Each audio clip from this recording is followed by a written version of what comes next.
Բարև ձեզ, քանի որ հեռախոսս այսպես զանգերի և հաղորդագրությունների տարափի մեջ է, որոշեցի այսպես լայվի ֆորմատով արձագանքել բոլոր հարցերին, բոլոր խոսքերին, որոնք կապված էին այսօր առավոտյան հայտնի դարձած արդեն այդ չասենք միջադեպ, բայց իրադարձությունների հետ, որոնք հայտնվեցին այսպես հանրության ուշադրության կենտրոնում։ Ուրեմն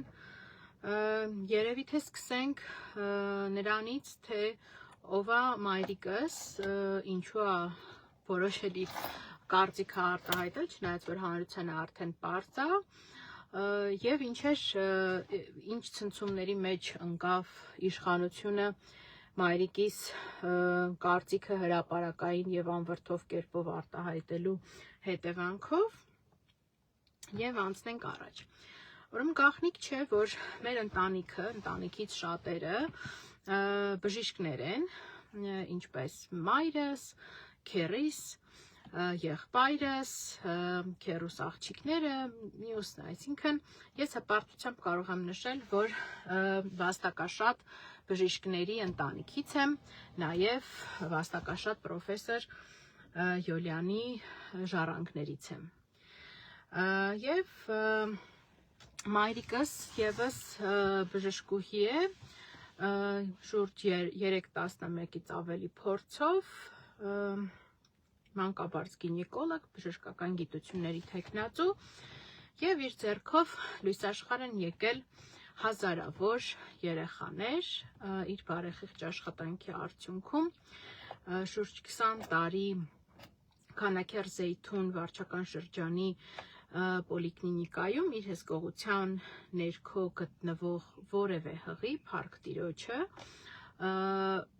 որևէ բժշկական սխալի արդյունքում չի տուժել։ Սա ես կարող եմ ասել բաց ճակատով, ամենայն հպարտությամբ ու խորին երախտագիտությամբ Աստծուն, որ նման ծնող է ինձ շնորհել։ Մայրիկս բնականաբար միշտ նաև պատրաստ էր, թե դեռևս ուսանող ժամանակներից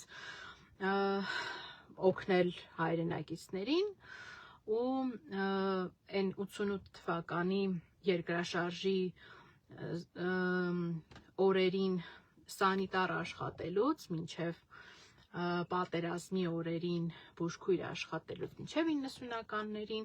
ընդհուպ մինչև այսօրը այդ մարդը ապրում է իր հայրենակիցներին մի բարիք գործելու համոզմունքով։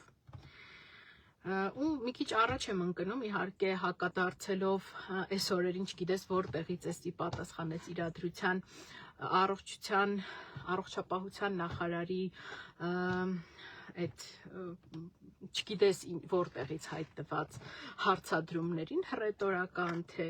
ուր էին այդ մարդիկ, երբ որ արցախցիներին, չգիտեմ, պատերազմի օրերին ուր էին, կամ որ արցախցիները գաղթում էին, ուր էին, ասեմ ուր էին։ Ուրեմն եղբայրս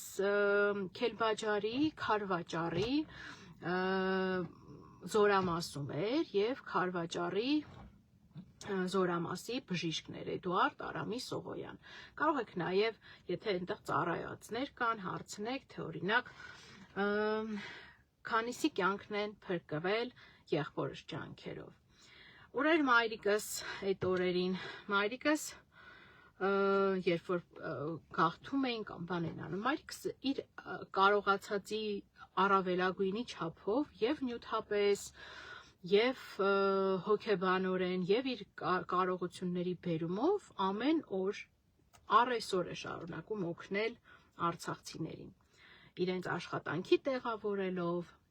որդեկորույս մայրերին մայրանալու, կրկին մայրանալու բերկրանքը պարգևելով, այնտեղ Անահիտ Ավանեսյանը ասում է, ինչ էր ասում էր, մի աման ճաշ տարած կար այդ մարդը ոչ թե մի աման ճաշ է տարել ու ոչ թե միայն այդ օրերին է տարել, այլ այդ մարդը ամեն օր է, երբ որ իմանում է, որ օրինակ ենթադրենք իր բուժառուն սոցիալապես վատ վիճակում գտնվող կին է, երբ որ իր բուժառուն իմանում է, որ որդեկորույս է, երբ որ հարազատ է կորցրել պատերազմում, մայրիկս գնում է ծնունդը ընդունում է այդ մարդու, չգիտեմ, վիրահատությունն է կատարում, բուժօգնությունը կատարում է, հետո գալիս է տուն, ասում եմ մայրիկ ինչ ես անում, ասում է ճաշ եմ պատրաստում, այս մարդը օգնող չունի, ճաշ սարքեմ, գնա ունի, բայց այդ մարդը չի անում նրա համար, որ մի հատ էլ դնի, մարդը հիմնական սոցիալական ցանցերում էլ չկա, որպեսզի սոցիալական ցանցերում տեղադրի եւ դրանով բարձենա կամ դրա հաշվին ինչ որ բաներ ասի։ Մայրիկս է։ Քերիս բուժծառայության փոխգնդապետ մարդ, ում մասին դժվարում եմ առանց ուսմունքի խոսամ, բայց ով եւս պատերազմի օրերին անձնվիրաբար է ծառայել թե արցախցիների եւ թե մեր Հայաստանի Հանրապետության քաղաքացիների, մեր հայրենակիցների փրկելու ուղղությամբ եւ պատերազմում կռվողները չկա գեթ մեկ մարդ Հադրութի դիվիզիայում եւ Հադրութի շրջանում, ով չի ճանաչել առնչություն ունենալով կամ գոնե չի լսել Հրանտ Պապիկյանի մասին, իր կատարած սխրանքների մասին, թե 90-ականների պատերազմում եւ թե 20 թվականի պատերազմում, ինչպես է ինքը, չնայած նրան, որ 20 թվականի պատերազմում ունեցել է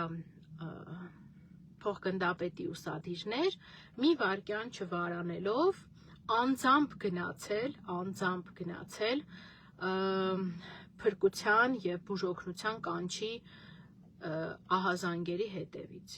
եւ այդ հերթական եւ այն որ մի շարք զինծառայողներ փրկվել են եւ որ մի շարք ընտանիքներ գոնե հիմա գերեզման ունեն իրենց որդիների մահը սգալու համար, դա նաեւ քերուս անձնվեր աշխատանքի շնորհիվ է եղել։ Ու նաեւ պատերազմի այդ թեժ օրերին իր կատարած սխրանքների արդյունքում եւ հետևանքով ցավոք սրտի դարձել է ադրբեջանական դիվերսիոն խմբի հարձակման զոհ եւ ուղղակի այդ պահի դրությամբ գոնե կենթանի վիճակում գերեվարվել է ադրբեջանական զինվորական ուժերի կողմից, բայց հետագայում իհարկե չեն ճանաչել որպես գերի եւ մինչ օրս ընդհուպ եվրոպական դատարանի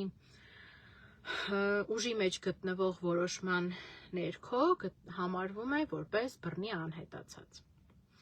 Ու կարծում եմ, որ բնական է, որ առնվազն մեր ընտանիքը, մայրս, առանձնակի հրճված չենք Նիկոլ Փաշինյանի վարած քաղաքականությամբ եւ բնականաբար ունենք դիրքորոշում, բայց ինչպես մայրիկս է ասում, եւ ես չեմ կարող այստեղ իր հետ չհամաձայնել, որ մեր անձնական ողբերգությունը այսքան ցավալի չէր լինի, եթե սրան զուգահեռ չլիներ նաեւ անանձնական եւ հայրենիքի ողբերգությունը եւ հայրենիքի շարունակական ստորացման process-ը, որը այսպես անձնվիրաբար, այս բառեր կարամ ասեմ, հանձն է առել Նիկոլ Փաշինյան անունով դերակատարը։ Ու վերադառնալով արդեն միջադեպին, պետք է ասել, որ եկել են մեր բակ, որտեղ որ ես ծնվել, մեծացել եմ, մեր ընտանիքը արդեն 30 տարից ավելի այնտեղ է բնակվում։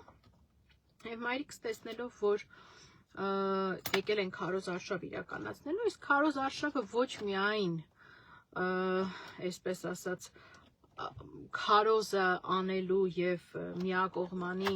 տեսակետներ հաղորդելու միջոց է, այլ նաեւ հնարավորություն է թեկնածուների համար, որպեսզի ոչ արհեստածին բնական կերպով տեսնեն տվյալ տեղամասի ընտրողը իր աջակիցն է, թե աջակիցը չէ։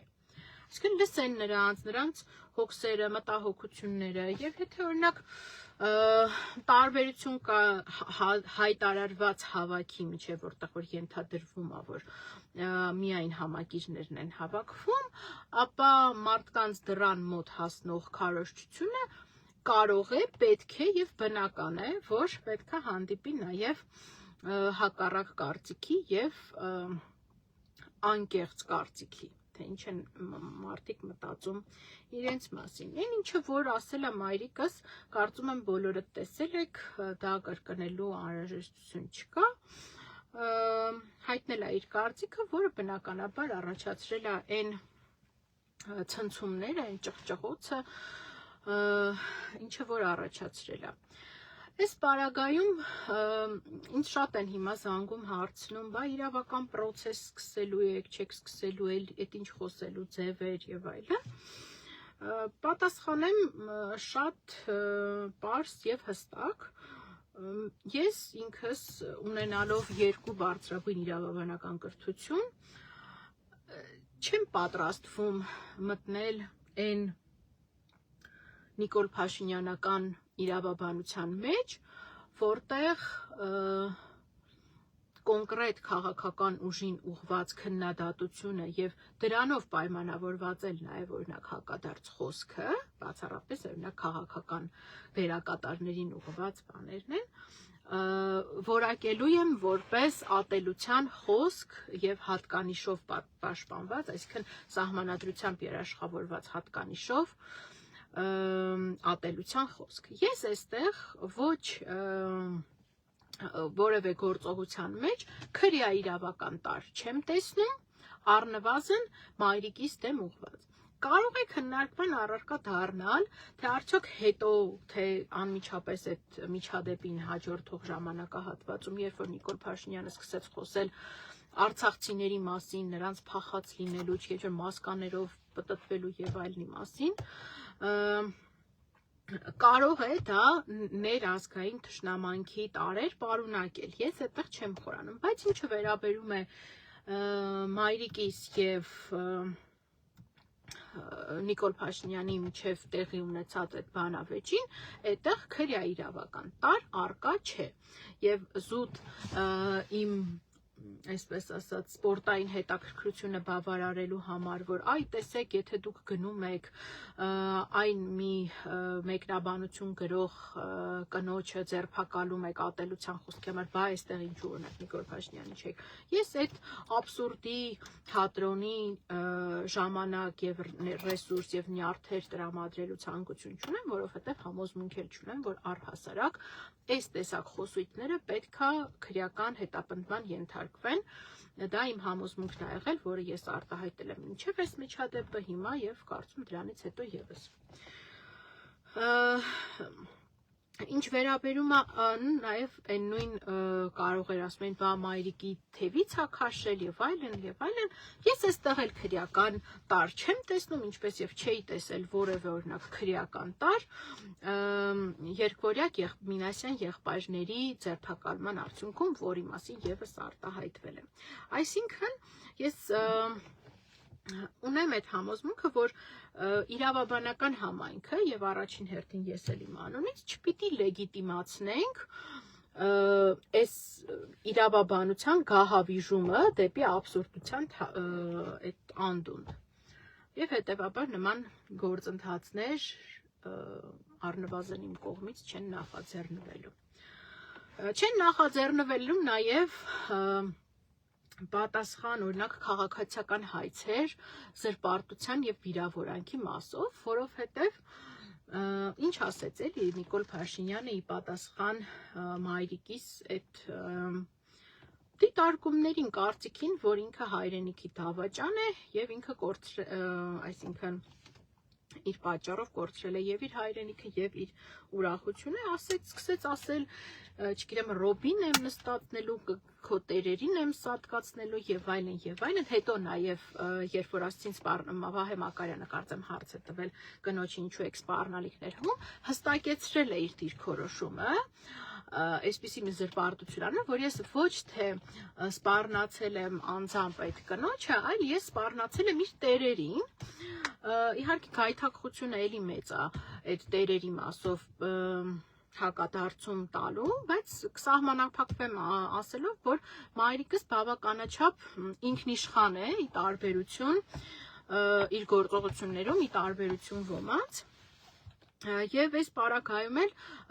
այդ փաստարկների սնանկությունը ակնհայտ է եղել եւ այդ դրա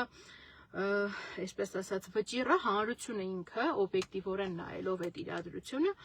ինքը վստահաբար կայացրել է չկա որևիցե մի փոխհատուցում չգիտեմ կլինի դրամական եւ այլնի տեսքով որը իզորու է փարատել մայրիկիս ցավը ու վիշտը այս ամեն ինչի նկատմամբ եթե մի գործողություն կա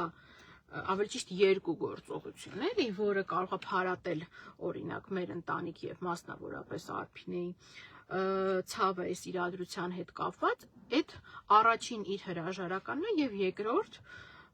տեղեկություններն են բռնի անհետացած իր եղբոր ճակատագրի մասին։ Եվ վերջին ասպեկտը, որ կուզեի անդրադառնալ, իհարկե մեկնաբանություններ վարել եմ, այս աշխատանքից ազատվելու հետ կապված մեկնաբանություններն են, ինձ շատ են զանգում եւ այս մասով էլ խնդրում են մեկնաբանություններ։ Ես ասել եմ եւ նորից եմ ասում, խնդրում եմ նաեւ հարգանքով մոտենալ այս դիրքորոշմանը։ Բնականաբար այս իրադրությունը անհետևանք չի մնացել եւ բնականաբար ինքն ունեցել է իր արձագանքը։ Ես չեմ հերքում, որ եղել են մայրիկիս հորդորներ սեփական դիմումի հիման վրա ազատվելու, բայց ես չեմ ուզում թիրախավորել կամ քննարկման առարկա դարձնել, թե ում միջոցով եւ այլն եւ այլն։ Ամեն ինչ իր պատասխանը կստանա, երբ որ ունենա իրավական հստակ ձևակերպում։ Բայց բնականաբար պետք է ասենք, որ այս իշխանության օրոք առաջի անգամ չի եւ մի անգամ չի, որ ընդդիմադիր հայացքներ ունեցող մարդիկ ենթարկվում են համապատասխան ճնշումների, ակնարկների, կարգապահական տույժերի եւ այլն, որոնք պայմանավորված են բացառապես իրենց քաղաքական հայացքներով։ Միջադեպի մասին թերևս այսքանը, եթե լրացուցիչ հարցեր կլինեն եւ անհրաժեշտություն կլինի նորից անդրադառնալ թեմային, եւս գուցե եւ այս ֆորմատով կհաղորդակցեմ ձեզ հետ։ Վերջում ուզում եմ ասել շնորհակալություն այդ անհամար թվով զանգերի, նամակների, մեկնաբանությունների համար, որոնք աջակցում էին մեզ։ Այսօր առավոտից հեռախոսս իմ եւ մայրիկիս չի դադարում։ Ամբողջ աշխարհից են այսպես ասած զանգում, աջակցության խոսքեր հասնում, ծանոթ, անծանոթ մարդիկ, ովքեր փոխանցում են, որ մայրիկս նաև իրենց ձայնն է բարձրացրել այսօր իր դիրքորոշումը հայտնելով։ Շնորհակալ եմ բոլորիդ եւ Աստված մեզ հետ։